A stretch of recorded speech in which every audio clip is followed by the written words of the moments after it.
Merci beaucoup. Bienvenue à tous. Je vais vous parler de comment la puissance de calcul a un impact important en statistique. Et pour ça, je vais utiliser l'exemple du bootstrap.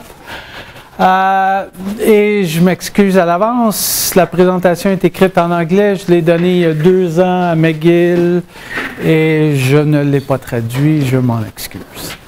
Mais je vais vous parler en français. Donc, la facilité de calcul, ça a toujours été un obstacle en statistique pour déterminer comment est-ce qu'on va faire les choses et quel type de méthode qu'on peut vraiment mettre en pratique. Par exemple, pour ceux d'entre vous qui avaient fait un cours de régression, on veut minimiser la distance entre chaque point et cette droite-là, mais quelle distance qu'on devrait prendre? Est-ce qu'on devrait prendre la distance de la valeur absolue ou la distance au carré? Bien, ça a été un débat au début, quand on a commencé à regarder ces choses-là. Il y avait des gens pour un et pour l'autre, et finalement, c'est la distance L2 qui a gagné. Pourquoi est-ce qu'elle a gagné? Parce que c'est beaucoup plus facile à calculer que la somme des valeurs absolues. Ce n'est qu'à la fin des années 50, avec la méthode du simplex pour résoudre le problème de programme linéaire, que la méthode L1 est revenue à l'avant-plan aussi. Donc, la disponibilité de méthodes de calcul qui permettent de mettre en œuvre certaines méthodes plutôt que d'autres a révolutionné la façon de faire la statistique. Et on va commencer avec un exemple simple. Donc, une question simple, c'est quoi le centre d'une distribution? Donc, voici mon jeu de données. Et donc, le pointeur ne pointe plus. C'est pas grave, je ne suis pas loin. Donc, voici une distribution. On veut savoir c'est quoi le centre de la distribution. Qu'est-ce qu'on pourrait utiliser pour estimer le centre de la distribution? La moyenne. Yvan. La moyenne de ce jeu de données-là, c'est 528 000. Donc, on est en milliers ici. 528 993. C'est quoi la variance de la moyenne? Tout le monde devrait pouvoir répondre ça. Surtout elle en avant, là, qui a pris un cours il n'y a pas longtemps avec moi. Sigma carré sur n. Donc, où sigma carré, c'est la variance de la distribution. Une estimation de cette variance-là, ce serait S carré sur n, où S, c'est la variance échantillonnale, de telle sorte que l'erreur standard, c'est S sur racine de n. Donc, en R, ça nous donne 51 734. Qu'est-ce qui serait une bonne façon de représenter l'incertitude quant à notre estimation de la moyenne par X bar?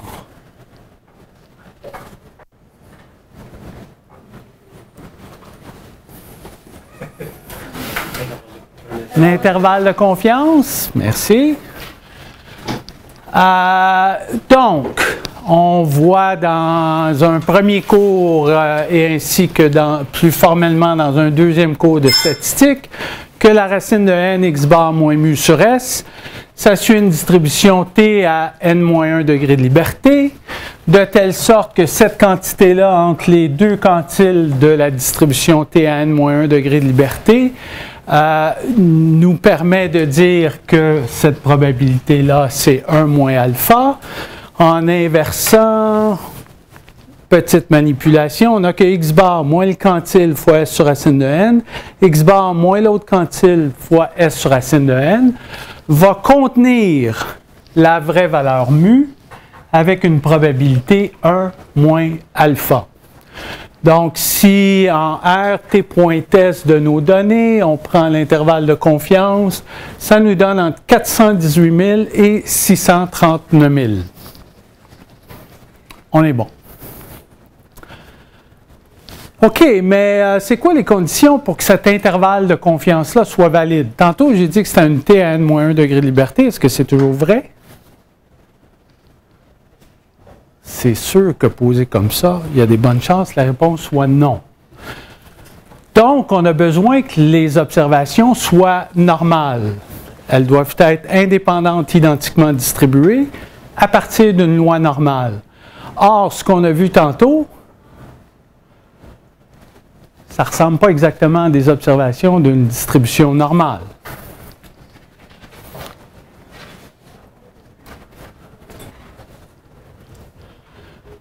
Donc, on revoit les choses. Ça a l'air d'être asymétrique à droite.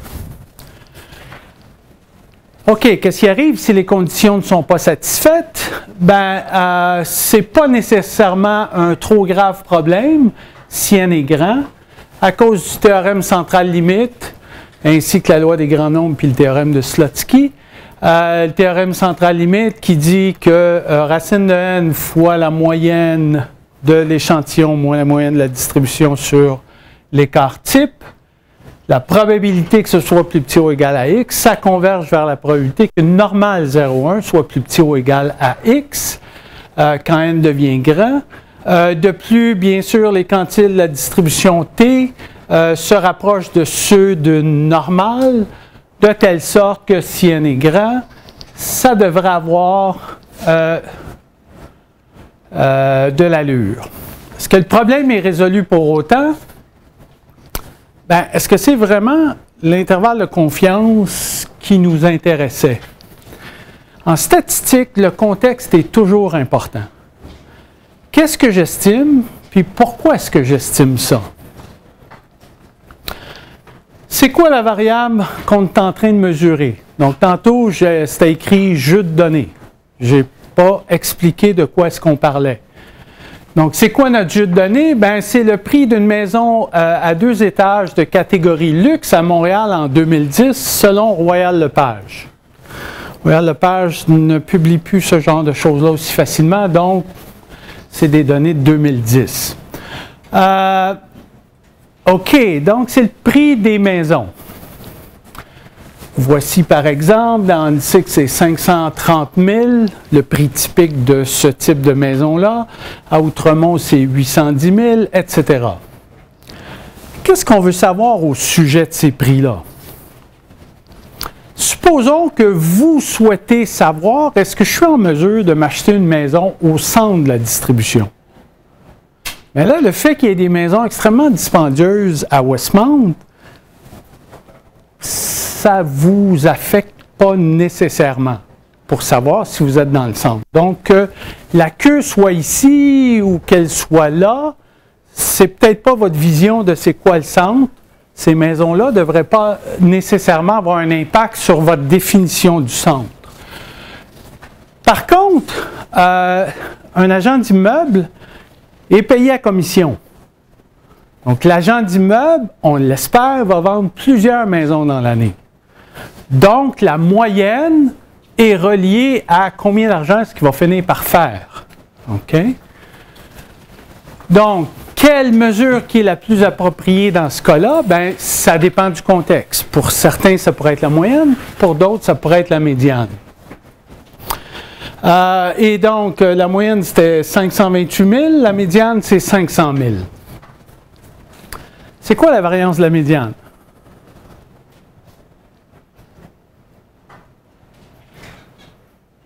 Oh, on pourrait attendre longtemps. Mais il y a un cours à 1h20, fait que je vais arrêter ici. On voit la médiane dans un premier cours, puis après ça, on n'entend plus parler pendant un bon bout de temps parce qu'on n'a pas une mesure de précision simple avec une belle formule pour la médiane. Donc, il n'y a pas de formule analytique pour la variance d'échantillon fini de la médiane. Par contre, il y a un genre de théorème central limite pour la médiane. Quand n tend vers l'infini, la médiane de l'échantillon moins la médiane de la distribution multipliée par racine de n, ça tend, convergence en loi, vers une normale centrée à 0 parce qu'on centre. Et la variance, c'est 1 sur 4 fois la densité au carré évaluée en la médiane. Donc ça, c'est ce qu'on appelle la variance asymptotique, celle quand n devient grand. Donc, on pourrait potentiellement estimer la variance de la médiane via cette quantité-là. Là, on souhaitait estimer la médiane d'une distribution. Là, maintenant, pour estimer sa variance, il va falloir estimer la densité évaluée en un point. Donc, si on a un estimateur de la densité, ben, on aurait une estimation de la variance de la médiane. Ça, c'est ce qu'on appelle la méthode du noyau. La méthode du noyau, ça consiste en quoi? Je prends une distribution normale que je centre en chacun des points, avec une certaine dispersion pour chacune de celles-là. Puis là, après ça, je prends la moyenne de toutes ces courbes-là. Ça me donne la courbe rouge qu'il y a ici. OK? Sauf qu'il va sans dire que ça va dépendre de c'est quoi la dispersion que j'ai prise. Plus la dispersion est petite, moins je vais avoir de biais. Mais plus que je vais avoir de la variabilité, parce que là, il y a un point ici, il y a une distribution très, très serrée autour, donc ça va monter. Le point à côté est plus loin, donc je vais avoir un trou. Donc, ça va être très variable. À l'inverse, si je prends une très grande fenêtre, là, c'est beaucoup plus stable, beaucoup moins de variance. Par contre, le biais va être plus important. Donc, quand on estime une densité, ça devient un certain compromis entre le biais et la variance. Donc, par exemple, si j'utilise un écart type de 50 000 et que je mets une normale centrée à chaque point avec un écart type de 50 000, bien ça, c'est la résultante. Donc, on a ce grand mode-là, puis après ça, on a deux petits modes. Si on prend 75 000, bien là, on est en train de comme écraser ce mode-là qu'on avait tantôt. Ça, c'est la valeur par défaut de cette fonction en R. Donc, tout ça pour dire qu'on commençait avec un problème qui était supposé d'être relativement simple. Puis là, on est rendu avec une famille d'estimateurs indicés par c'est quoi l'écart type qu'on va utiliser. Donc, par exemple, si j'utilise un écart type de 50 000, mon estimation de l'erreur standard, donc la racine carrée de la variance de la médiane, c'est 34 797. Mais si je prends 75 000, bien là, je suis rendu à 42 885. Et si je prends la valeur par défaut, 32 285. Donc, l'erreur standard change de façon substantielle selon le paramètre de lissage qui a été utilisé. Peut-être qu'il y aurait une meilleure approche. Ce qui nous amène à la simulation. Les nombres aléatoires sont générés sur un ordinateur en utilisant différents algorithmes. Un qui est bien connu, c'est le générateur linéaire congruentiel. Donc, il prend une entrée, on multiplie par A, on additionne C, puis on fait l'opération de diviser mod M. Puis là, il nous reste le xn plus 1. Puis on continue comme ça avec A, C et M qui sont fixés. Pour M qui est grand, divisé par M-1 va donner des nombres qui ressemblent, donc ressemblent à des nombres qui sont indépendants et identiquement distribués selon une loi uniforme 0,1. Donc, comme on peut voir, il n'y a rien d'aléatoire là-dedans. C'est fixe, mais ça ressemble à quelque chose qui est aléatoire. La qualité du générateur dépend du choix des nombres A, C et M. Par exemple, en C++ 11, cette fonction-là utilise ces trois constantes-là. Et bien sûr, 2 à la 31 moins 1, c'est un nombre qui est premier. C'est quelque chose de bien important pour ce genre de truc-là. Pierre Lécuyer du département d'informatique et de recherche opérationnelle est un des leaders mondiaux dans la génération de uniforme 0,1.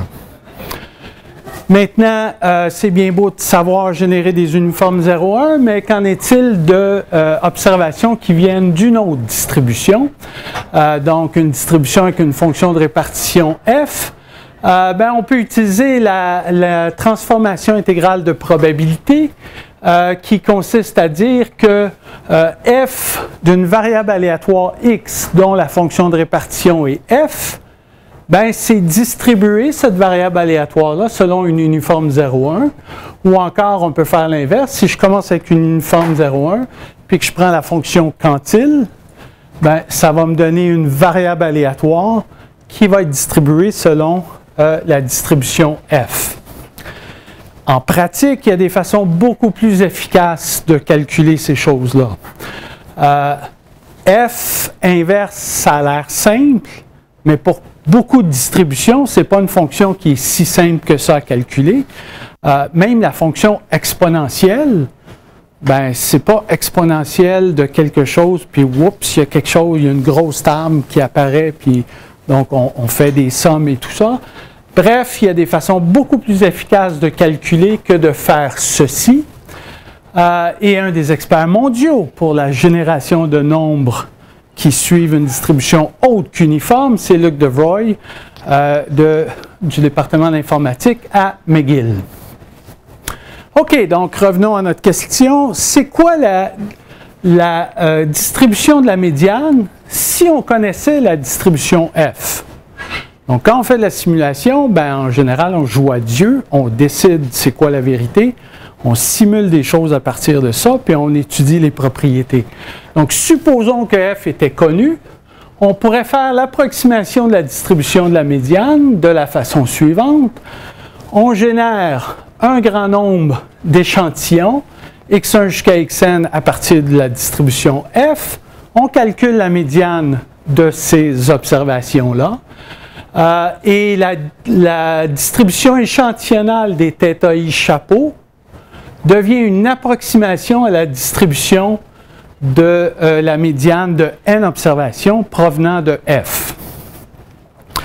De telle sorte qu'une approximation de la variance de la médiane, c'est prendre un S carré des estimateurs. Okay? Donc la variance échantillonnale de nos estimations, et ça devient notre approximation de la variance. Pourquoi est-ce que je parle d'une approximation plutôt que d'une estimation? Parce que cette approximation-là va être aussi bonne que je veux. Si elle n'est pas assez bonne, j'ai juste à augmenter le B, faire rouler ça plus longtemps. Okay? Tandis que quand j'ai n observations puis je veux estimer une quantité, je ne peux pas dire n égale à 28, c'est pas assez, ça m'en prendrait beaucoup plus. OK? On peut utiliser les statistiques d'ordre de médiane. Et là, ceci va devenir une estimation du quantile alpha de cette distribution-là qui nous permettrait de calculer des intervalles de confiance. Le problème, c'est que f n'est pas connu. Qu'est-ce qu'on fait en statistique quand on ne connaît pas quelque chose? Merci. On prend les données qu'on a, puis on l'estime. Donc, il y a du monde qui ont suivi mes cours, c'est une question qui revient. On estime f, puis on fait exactement ce qu'on vient de faire.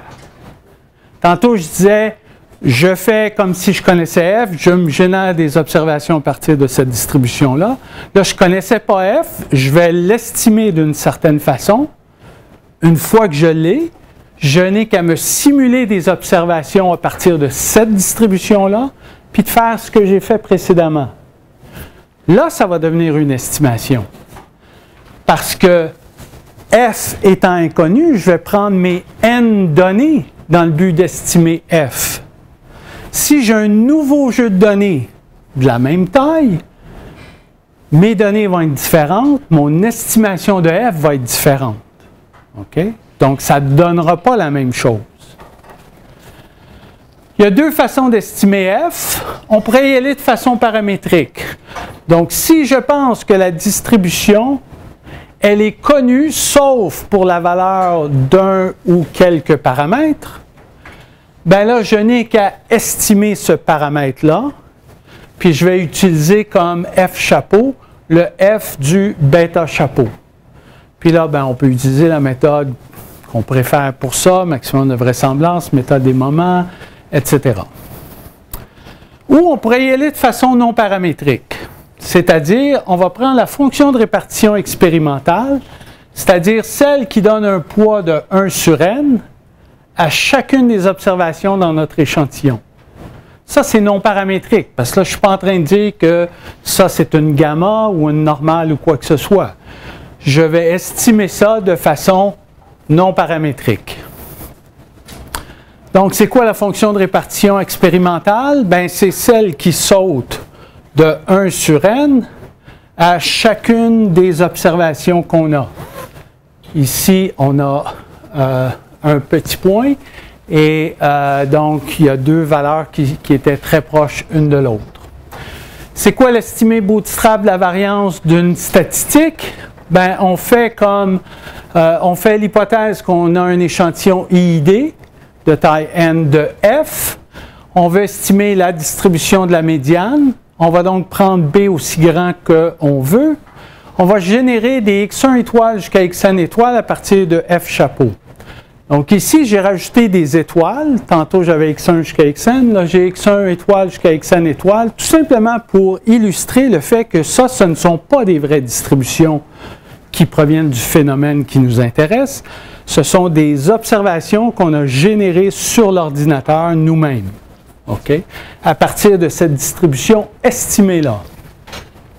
On calcule la médiane des observations, θi chapeau étoile, et la distribution d'échantillonnage θi chapeau étoile devient une approximation de l'estimation de la distribution de la médiane basée sur n observations provenant de n. Donc là, ici, on a une approximation puis une estimation.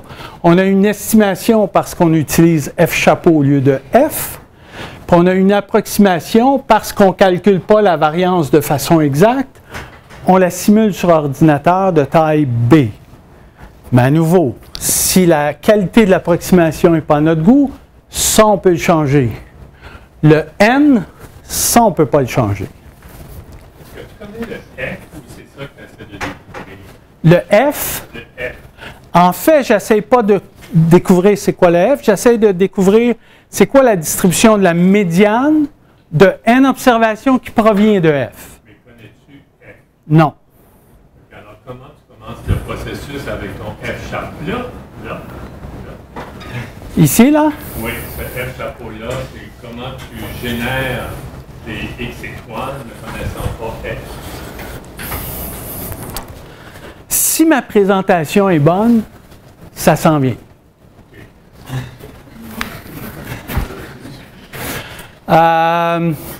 Donc, notre estimation de la variance de la médiane, donc estimation chapeau, bien, ça devient la variance échantillonnale de mes médianes bootstrap. Le bootstrap, c'est une des plus grandes innovations du 20e siècle. En statistique, ça a été inventé par Brad Efron en 1979 et Brad vient de recevoir cet automne le prix international de la statistique qui est l'équivalent statistique du prix Nobel. C'est donné à tous les 2 ans.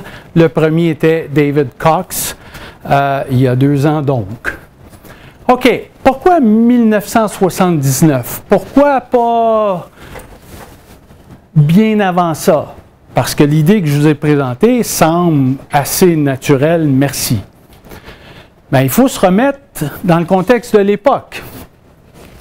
Le premier IBM PC, c'est-à-dire un ordinateur qu'on peut avoir sur notre table, qui n'importe qui peut s'acheter puis utiliser, ça a été introduit en 1981 à l'été.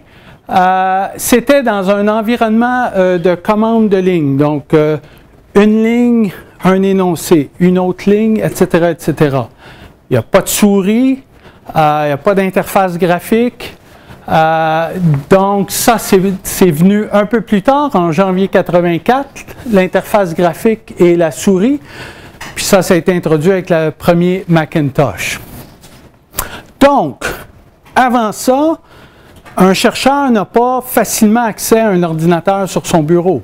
Oui, il a accès aux gros mainframes, mais ce n'est pas quelque chose qui est très, très naturel. Donc, mettre en œuvre le Bootstrap, ce n'est pas évident. Il y a du monde qui faisait des simulations pour voir c'est quoi le quantile de telle distribution compliquée pour faire comme une table, comme vous avez en arrière de vos livres de statistiques. OK, ça peut aller parce que tu fais une table pour chaque distribution particulière d'intérêt. Le Bootstrap, c'est essentiellement une table pour ton jeu de données, ta statistique. Puis là, tu changes la statistique, tu changes le jeu de données, tu recommences à te faire une autre table. Donc, c'est pour ça que ce n'était pas quelque chose qu'on pouvait facilement penser. Donc, pour revenir à notre estimateur de la variance, on a des données qui sont idées à partir de F chapeau. Ça s'en vient. Et on va donc estimer la variance de cette façon-là. À nouveau, l'approximation est aussi bonne que nécessaire en augmentant la taille de la simulation B. Par contre, ça demeure un estimé parce que F chapeau est un estimé de F qui est basé seulement sur N observations. Comment est-ce qu'on génère un échantillon Bootstrap? Si je sais comment simuler des observations à partir d'une gamma dont les paramètres seraient ceux de bêta, ben, en particulier, je sais comment le faire quand bêta est égal à bêta chapeau. Donc, il n'y a pas de problème. Comment est-ce qu'on y va de façon non paramétrique? Ben, on pourrait toujours utiliser la transformation intégrale de probabilité. Donc, on prend des uniformes 0,1, on prend F inverse, ça va être une observation qui provient de cette distribution-là. Mais c'est quoi Fn chapeau inverse? Ben, c'est la fonction quantile. Mais tout ça pour dire que, dans le fond, c'est quoi? Ben, ça veut dire que ici, je vais prendre une uniforme 0,1, OK? Donc, par exemple, ici. Puis là, je regarde, c'est quoi cette valeur-là? OK, mais ça, c'est quoi cette valeur-là? C'est une des observations dans notre échantillon. Ça veut donc dire qu'avec une probabilité 1 sur n, je vais prendre une des observations dans mon échantillon. Bien, ça, c'est rien d'autre qu'un échantillon aléatoire simple avec remise. Ou encore, je mets toutes les observations dans le chapeau, j'en prends une au hasard, je la remets dans le chapeau, je rebrasse, j'en reprends une autre, et je commence ça n fois. C'est un peu comme ça que c'est présenté dans l'article original. Puis là, on se demande pourquoi échantillonner avec remise. Bien, c'est sûr qu'il faut que ce soit avec remise par opposition à sans remise, parce que si c'est sans remise, je vais toujours avoir exactement le même échantillon. OK? Mais encore, ben ça nous amène à la vision fonctionnelle des choses, donc une parenthèse sur les statistiques fonctionnelles. Il y a beaucoup de caractéristiques de distribution qui peuvent être écrites comme une fonctionnelle statistique, c'est-à-dire une fonction de la fonction de répartition, donc θ de f. De telle sorte que θ, ben, c'est une fonction qui part des fonctions de répartition et qui s'en va dans R.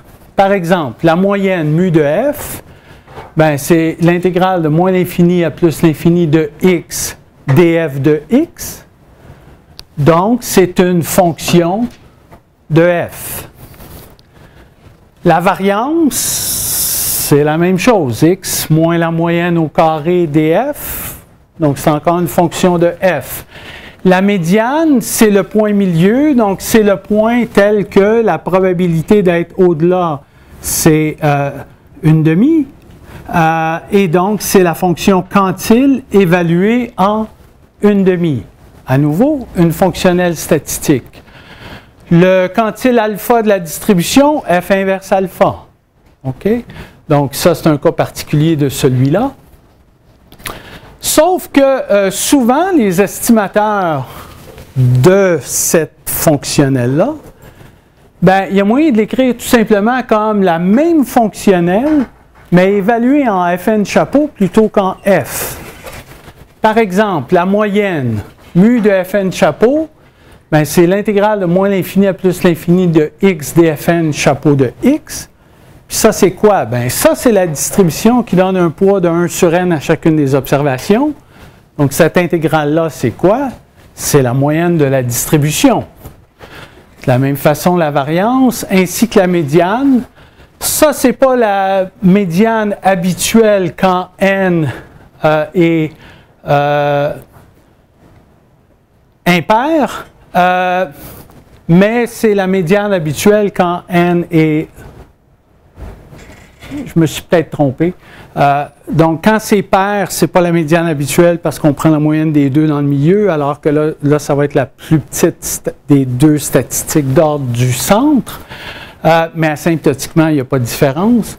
Mais quand n est impair, ça donne exactement ce qu'on s'attend. Et donc ça c'est lié à ce qu'on appelle en bon français le plugin, c'est-à-dire l'idée de quand je ne connais pas f, ben, je remplace la même chose par Fn chapeau. Le bootstrap, c'est essentiellement ça. Okay? Comment est-ce qu'on calcule un intervalle de confiance exact pour le paramètre θ? Je vais aller un peu plus rapidement là-dessus. Donc, on regarde c'est quoi la différence entre l'estimateur puis le paramètre, souvent multiplié par racine de n parce que ça va converger vers une distribution en loi.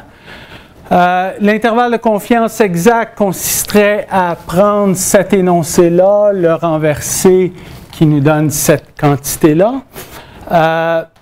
Et parce que f est inconnu, ben, JNXF est habituellement inconnu, de telle sorte que son inverse aussi. Et donc, ce soi-disant intervalle de confiance exact, on peut rarement le mettre en œuvre. Donc, l'intervalle de confiance bootstrap consiste à faire exactement la même chose, mais à remplacer les f qu'on avait tantôt par Fn chapeau. Et donc, comment est-ce qu'on fait ça? Ben, on va calculer ces quantités-là, on va les ordonner, puis la statistique d'ordre B alpha sur 2, ça va devenir notre estimation du quantile de cette distribution-là. OK? Et donc, ça donne cet intervalle-là. C'est ce qu'on appelle l'intervalle de confiance de base. Il y a aussi les intervalles de confiance percentile qui sont plus simples à comprendre, mais plus compliqués à justifier. Sont simples à comprendre dans le sens que ça, c'est mon estimation de la médiane, par exemple. Dans mon jeu de données Bootstrap, c'est quoi Fn chapeau étoile? C'est la fonction de répartition de mon jeu de données Bootstrap. Donc, je calcule cette quantité-là, je les ordonne, et l'idée, ben, c'est d'enlever celles qui sont trop petites, d'enlever celles qui sont trop grandes, puis de garder celles du milieu. OK? Donc, simple à justifier. Donc, pour les données des maisons, je fais mon bootstrap ici. Donc, je le calcule 1000 fois.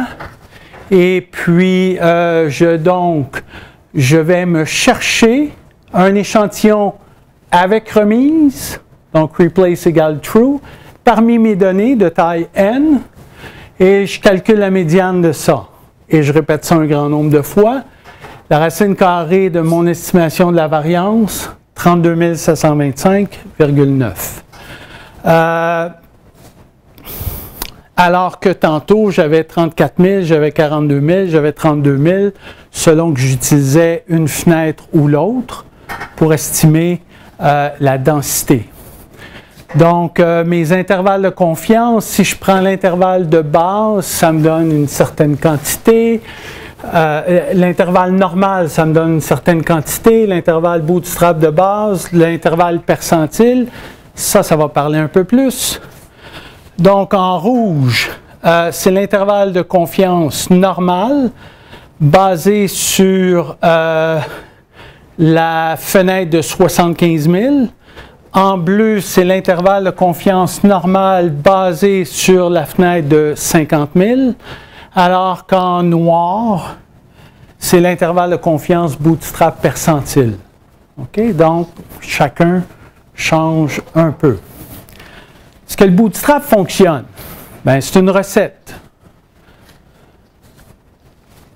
La question est de savoir, est-ce que le gâteau sera bon ou pas? Le bootstrap fonctionne si la distribution asymptotique de la version bootstrap de l'estimateur est la même que celle de l'échantillon original. Donc, si je prends par exemple le cas de la normale, probabilité de racine de n x bar moins mu, cas de la normale, cas de la moyenne, racine de n x bar moins mu plus petit ou égal à x, bien on sait que par le théorème central limite, cette fonction de répartition-là va converger vers celle d'une normale divisée par sigma, où ça, c'est la fonction de répartition d'une normale 0,1. Donc, la question, est-ce que la version bootstrap converge vers ceci pour tous les x? Première chose à remarquer, c'est que ça ici, c'est une fonction de répartition. Donc, c'est une constante. C'est fixe. Ça ici, c'est aléatoire. Si je change le jeu de données, Fn chapeau change, et donc Jn de x Fn chapeau change. Donc, c'est aléatoire. C'est plus compliqué. Maintenant, puisque la fonction de répartition est continue, en fait, on n'a pas juste que ceci converge vers cela pour tous les x, on a que la plus grande différence va tendre vers 0. Okay? Donc ça, c'est une conséquence du théorème de la limite centrale et que la limite est continue. Maintenant, via une version triangulaire du théorème limite centrale, il y a moyen de montrer que si je remplace f par Fn chapeau, cette quantité-là est donc maintenant aléatoire. Bien, il y a moyen de montrer que cette quantité-là va tendre vers 0 presque sûrement ou encore en probabilité. C'est quoi une version triangulaire? Le théorème central limite habituel, j'ai x1, x2, xn, etc., qui proviennent tous d'une f. Une version triangulaire, c'est que x11 provient de f1, x21, x22 sont IID de f2, et ainsi de suite. Donc, à chaque ligne, on a de nouvelles variables aléatoires et la distribution change avec chaque ligne. Parce que, pensons, j'ai mes n observations, j'en ai une n plus unième, bien là, je vais utiliser f chapeau n plus 1 plutôt que f chapeau n. Donc, la distribution change, plus j'ai d'observations. Pour avoir que ceci et cela convergent à la même distribution asymptotique, il faut habituellement s'arranger pour que la distance entre Fn et f, ici, tende vers 0 pour une certaine métrique D. Et il y a moyen de montrer que dans le cas de la moyenne, ça fonctionne. Je disais tantôt, est-ce que le gâteau va lever ou s'il va cracher? Bien, des fois, le gâteau, il crache. Supposons qu'on prend comme statistique le maximum de notre échantillon. Soit x1 jusqu'à xn, un échantillon IID à partir d'une uniforme 0 θ. Considérons la distribution de x parenthèse n, c'est-à-dire le maximum, comme un estimateur de θ. Et supposons qu'on applique le bootstrap à cette quantité-là. Donc, on veut étudier le maximum de notre échantillon bootstrap. Bien, si j'ai 50 uniformes 0,1, puis là, j'ai 1000 échantillons comme ça, donc ici, j'ai 1000 fois le maximum d'uniformes, de 50 uniformes 0,1. Ça, c'est la vraie distribution. Puis, ça, c'est 1000 maximum bootstrap d'un échantillon de taille 50 d'une uniforme 0,1. Donc, c'est pas très, très pareil. Bon, j'en ai juste un. Maintenant, je vais monter jusqu'à 500. Ici, vous remarquerez, j'ai utilisé exactement la même échelle. OK? On se rend jusqu'à 1. On a comme une exponentielle inversée, si on veut. Bien, ici, on n'a pas la même chose. OK? Je pourrais écrire mathématiquement ce qui se passe, mais cette distribution asymptotique-là n'est pas la même que celle-là. Le bootstrap ne fonctionne pas pour le maximum. Dans l'intérêt du temps, on va passer tout de suite au restaurant, aux taxes puis Revenu Québec. Qui n'aime pas aller au restaurant? Qui n'aime pas avoir des droits de scolarité qui ne sont pas trop élevés? Est-ce qu'il y en a? Oui? Tu aimerais ça que ce soit plus cher? Pas trop cher. OK, donc il fallait que tu gardes ta main en bas. Voici une belle facture. Et dessus, il y a des numéros de TPS, TVQ. Puis, on a payé de la TPS puis de la TVQ. Bien, c'est justement pour payer moins de droits de scolarité qu'on ramasse des taxes. Il y a quelques années, les reçus de restaurants, c'était un peu optionnel. Il y en a qui en donnaient, il y en a qui n'en donnaient pas. De telle sorte que c'est loin d'être clair que toutes les ventes étaient déclarées au gouvernement. Des fois, on ne payait pas de taxes. Des fois, on les payait, mais est-ce que les restaurants envoyaient ça à Québec et à Ottawa? Ça, c'est une autre histoire. Revenu Québec veut s'assurer que les taxes provinciales et fédérales sont bel et bien chargées et sont envoyées au gouvernement. Depuis 2010, pour rendre l'évasion fiscale plus compliquée, ils ont forcé la déclaration de toutes les ventes via un module d'enregistrement des ventes. Donc, le gouvernement met beaucoup de pression sur Revenu Québec pour diminuer l'évasion fiscale, mais des fois, ça mène à des raccourcis qui n'ont vraiment pas d'allure. Quand Revenu Québec a des bonnes raisons de penser qu'un restaurant ne déclare pas toutes ses ventes, ils ont le droit d'utiliser une méthode alternative pour déterminer ces ventes-là. Et là, c'est au restaurant à se défendre pour montrer que cette méthode alternative-là ne tient pas la route. Mais il faut justement que cette méthode alternative-là soit raisonnable et juste. Donc ça, c'est des exemples de MEV, les modules d'enregistrement des ventes. Donc c'est ça qui génère les factures, la facture de taxes. Et ça s'en va direct à Québec. Maintenant, Revenu Québec fait une enquête auprès d'un restaurant. Donc, ils avaient des raisons de penser que ce restaurant-là ne déclarait pas toutes ses ventes. Il va sans dire que quand vous payez avec une carte de crédit ou de débit, bien ça laisse des traces. Pas mal plus difficile de ne pas déclarer cette vente-là parce que ça laisse des traces. Et ceux qui sont payés comptant, si ce n'est pas déclaré, c'est pas mal plus difficile à découvrir que ça n'a pas été déclaré. Donc, dans ce cas-là, Revenu Québec a décidé d'estimer la proportion de tous les revenus qui sont payés comptant en estimant la proportion à partir d'un échantillon de demi-journée. Donc, des personnes de Revenu Québec s'en vont pour le dîner, par exemple, dans ce restaurant-là. Puis là, ils vérifient que tout le monde reçoit leurs taxes, leur reçu. Mais surtout, ils vont enregistrer quels sont ceux qui ont payé par carte, quels sont ceux qui ont payé comptant. Ça, c'est mardi midi. Après ça, on y retourne la semaine suivante, jeudi soir. On fait ça 5 demi-journées. On va utiliser cet échantillon-là pour décider c'est quoi la proportion des ventes qui sont payées par carte de crédit ou comptant. Puis on va appliquer ça sur les 3 dernières années. Les 5 demi-journées sont habituellement sur 2 semaines.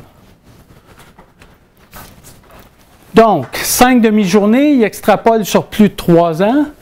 Un avocat m'a engagé pour revoir la méthodologie. Voici les données. Donc, pour la première paire, il y a eu 61 $ qui ont été payés comptant, puis il y en a 191 qui ont été payés au total, comptant ou par carte. OK? Donc, 130 qui ont été payés par carte. Ça, c'est pour ce repas-là. Celui-là, ben, il est 1443 comptant sur 2443.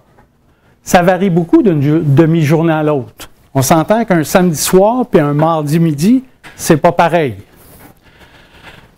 À partir de ça, ils ont donc déclaré que 53% de toutes les ventes étaient payées comptant. Puis là, à partir de cette proportion-là, puis du total qui a été payé par les cartes, parce que ça, tu n'as pas le choix de déclarer ça, bien là, on fait une règle de 3, hein, 53%. Voici combien est-ce qu'il a été payé par carte, donc voici combien est-ce qui aurait dû être payé au complet. OK? Ça menait à près de 80 000 $ en taxes provinciales et fédérales qui n'auraient pas été déclarées. OK. Mais jusqu'à quel point est-ce que le 53% est précis ou non?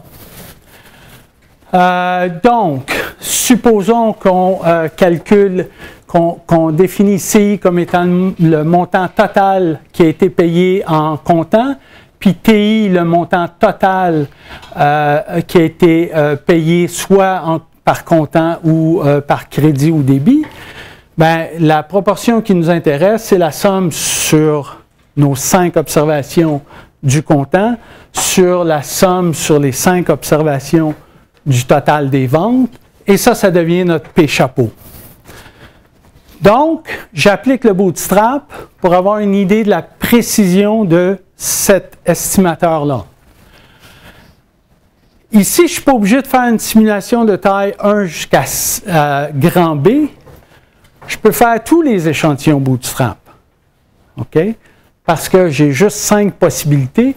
Donc, je fais 5 boucles de 1 jusqu'à 5. Donc, j'ai la distribution bootstrap exacte. Là, il n'y a même plus une approximation à la vraie distribution bootstrap.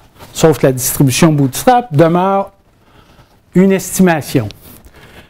Et donc, ça va de 0.21 jusqu'à 0.59. Et l'intervalle de confiance percentile, bootstrap, il va de 0.28 à 0.58. Donc, si je veux être certain, ou à tout le moins approximativement certain à 95%, d'avoir la bonne proportion, bien, il faut que je considère des proportions aussi petites que 0.28 pour aussi grandes que 0.58. Et la valeur qui a été utilisée, c'est 0.53. Et pour mon client, plus le chiffre est bas, mieux c'est. OK? Mais à partir de ce rapport-là, ils ont pu négocier avec Revenu Québec que leur méthode n'était pas suffisamment précise et donc ils ont pu prendre des chiffres beaucoup plus petits qui sont sans doute plus raisonnables. Donc, voici la distribution bootstrap. Donc, avec un rapport d'un expert, ça c'est moi, les deux côtés ont négocié pour beaucoup moins, ce qui va faire que moi, je vais finir par payer plus de taxes parce que je me suis fait de l'argent aussi. Depuis ce temps-là, j'ai servi d'expert à plusieurs reprises, incluant une fois en cours, pour plein de trucs vraiment incroyables, calculer combien est-ce qu'il y a de boîtes de pizza dans le restaurant. Puis là, la méthode consistait à calculer la proportion des boîtes qui allaient en livraison versus les gens qui viennent chercher. Et la proportion qui était utilisée, on parle de proportion de boîtes, c'est une proportion d'argent pour la pizza. Donc, on parle d'une proportion d'argent, on applique ça bêtement à une proportion de boîtes. C'est le genre d'exemple qu'on voit avec tellement d'autres.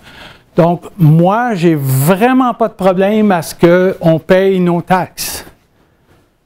Mais quand Revenu Québec essaie d'aller soutirer de l'argent avec des méthodes qui n'ont pas d'allure, autre genre de méthode qui est utilisée, le taux dans l'industrie de tel truc, c'est 23,2 % tel que déterminé par Statistique Canada. OK. Le taux pour ça, c'est une moyenne. Une moyenne ne représente pas nécessairement un individu. Il y a du monde en dessous de la moyenne, il y a du monde au-dessus de la moyenne. Et surtout, si tu n'as pas une idée de c'est quoi la précision de ta distribution, la moyenne, elle peut représenter tout le monde si la distribution est très précise ou vraiment pas grand monde si la distribution est très évasée. OK? Conclusion. Quand certains de mes collègues qui ont maintenant pris leur retraite étaient étudiants aux études supérieures, c'est ça qu'ils utilisaient pour calculer. OK? Donc, quand on faisait une ANOVA ou des trucs comme ça, on tournait la manuelle, puis c'était des trucs comme ça. Ça limitait grandement le type de méthode qu'on pouvait utiliser pour calculer des estimateurs, faire de la régression, etc. Les statisticiens qui pensaient à tenter de résoudre des vrais problèmes ne pensaient pas à inventer des trucs comme le bootstrap qu'ils ne pourraient pas utiliser de toute façon tant que quelqu'un n'aurait pas inventé un ordinateur qu'on pouvait mettre sur le bureau. On pense plus à des trucs pratico-pratiques pour résoudre le problème qu'on a sous la main.